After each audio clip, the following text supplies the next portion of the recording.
باب صوم کے سبق نمبر 1 کی ریڈنگ کرنے لگے ہیں۔ باب صوم سیرت طیبہ صلی اللہ علیہ وآلہ وسلم۔ اس کا سبق نمبر 1 ہے اسوہ حسنہ اور حیات طیبہ صلی اللہ علیہ وآلہ وسلم۔ اسلام میں مسلمانوں کے اخلاق، کردار اور عمل کی بہت اہمیت ہے۔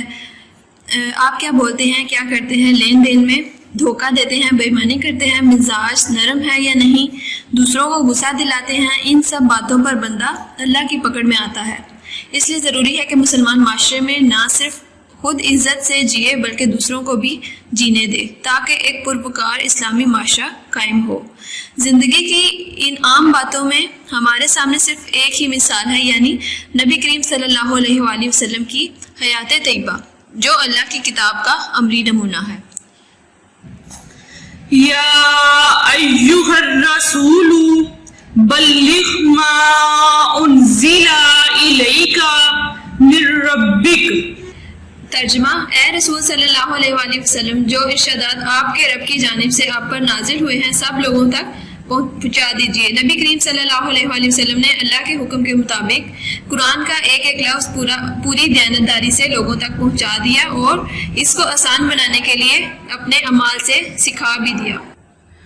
یا ایھا النبی انا ارسلناک شاہدا ومبشرا ونذیرا وداعیا الی اللہ بإذنہ وسراجا منیرا وبشر المؤمنین بأن لهم من اللہ فضلا کبیرا۔ ترجمہ: اے پیغمبر، ہم نے آپ صلی اللہ علیہ وآلہ وسلم کو گواہی دینے والا اور خوشخبری سنانے والا اور خبردار کرنے والا بنا کر بھیجا ہے، اور اللہ کی طرف اسی کے حکم سے بلانے والا اور روشن چراغ بنا کر بھیجا ہے، اور مومنوں کو خوشخبری سنا دیجیے کہ ان کے لیے اللہ کی طرف سے بڑا فضل ہے۔ جس طرح قرآن مجید کتاب کی شکل میں ہے، اسی طرح حضرت محمد صلی اللہ علیہ وآلہ وسلم کا ہر عمل صحابہ کرام رضی اللہ عنہ کی طرف سے تحریر کیا گیا ہے، جسے حدیث کہتے ہیں۔ مسلمانوں کے لیے مثالی نمونہ: حضور اکرم صلی اللہ علیہ وآلہ وسلم نے اپنی پوری زندگی سادگی، صبر، اللہ پر بھروسے اور شکر گزاری کے ساتھ بسر کی۔ آپ صلی اللہ علیہ وآلہ وسلم کی اللہ تعالیٰ سے محبت اور عمدہ اخلاق سے متاثر ہو کر بے شمار لوگ ایمان لائے۔ عرب کی کایا پلٹ ہوتا ہے قسمت بدلنا۔ آپ صلی اللہ علیہ وآلہ وسلم نے اپنی سیرت پاک سے عرب کے لوگوں کے خیالات، نظریات، اخلاق اور کردار کو سنوار دیا۔ عرب کے لوگ جاہلیت کے اندھیروں میں ڈوبے ہوئے تھے۔ نبی کریم حضرت محمد صلی اللہ علیہ وآلہ وسلم نے لوگوں کو اسلام کی دعوت دی اور تعلیم و تربیت دے کر دور جاہلیت کے اندھیروں سے نکالا۔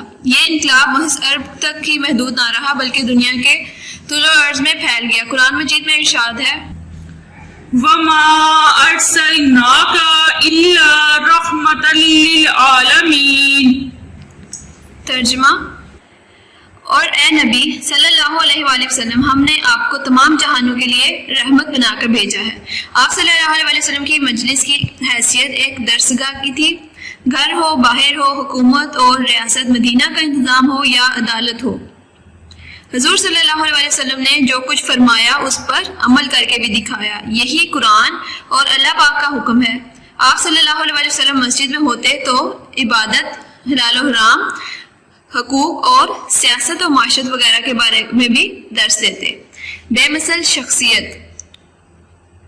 دربار نبوی صلی اللہ علیہ وسلم میں نہ کوئی امیر ہوتا نہ غریب، ہر ایک کے ساتھ یکساں سلوک ہوتا۔ آپ صلی اللہ علیہ وسلم نے قوموں، گروہوں، قبیلوں، خاندانوں سب کو اسلام اور اس کی تعلیمات سے روشناس یعنی متعارف کروایا اور اسلامی نظم و ضبط کی بنیاد رکھی۔